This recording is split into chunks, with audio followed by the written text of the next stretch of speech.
So let's look briefly then at selecting images to create collage with Photoshop. So we see the image there of the old lady that we launched earlier on, and we're just going to do a simple cutout of her. So using the magic wand, we've got a tolerance set of 32. Click the background, and you can see that it makes selection on the background there. Add to some of those selections there. And you can see that there's still some areas around the head there that we might be able to improve on a little bit. Look at the select and refine edges, and you can alter some of these edges here.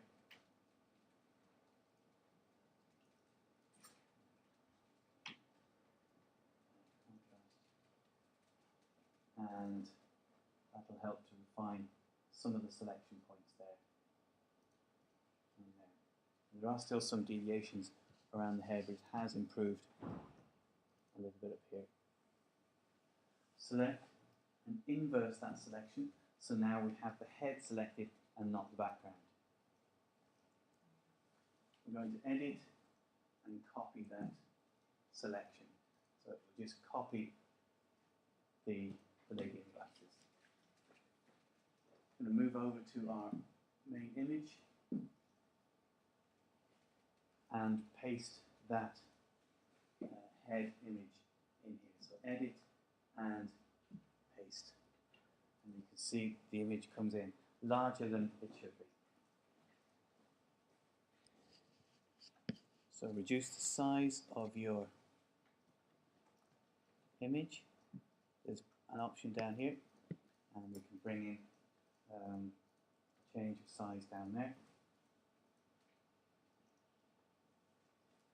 And you can see once I go to edit,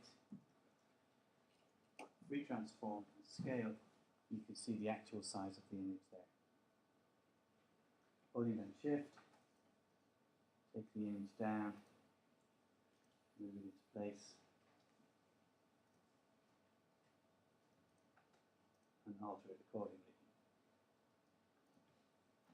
So, return on the keyboard, accept this, and then we can go fit to screen at the top of the page now, here,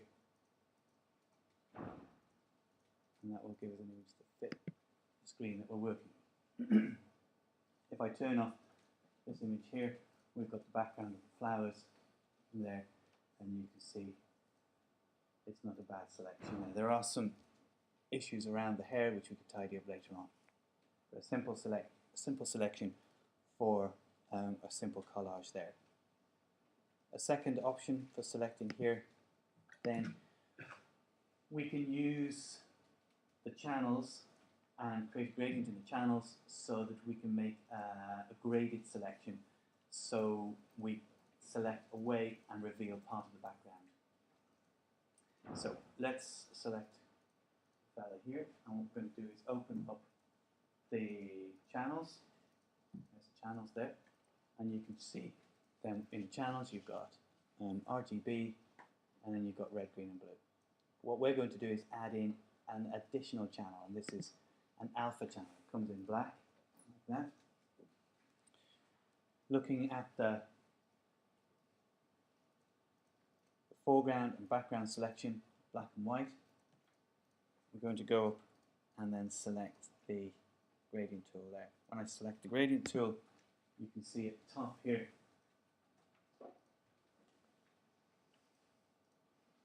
there it shows you the default selection from the gradient from the foreground, from the background and foreground. So I'm going to select this colour here, which is the black and white. Say OK to that, and then draw your gradient over the image.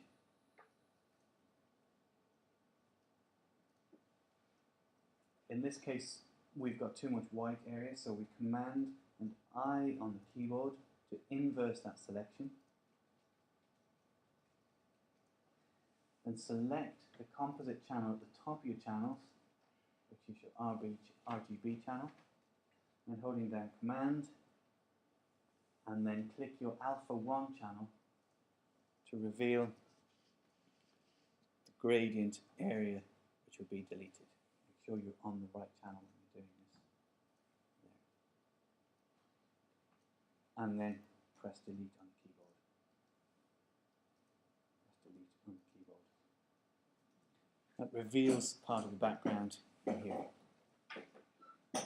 You can create as many channels as you want for this. So if we go back in again, create another channel, deselect that, create another channel, make another gradient, maybe slightly deeper this time, and I inverse that, maybe we'll go slightly deeper again, so a new one, slightly deeper again, Command I, and you can see that,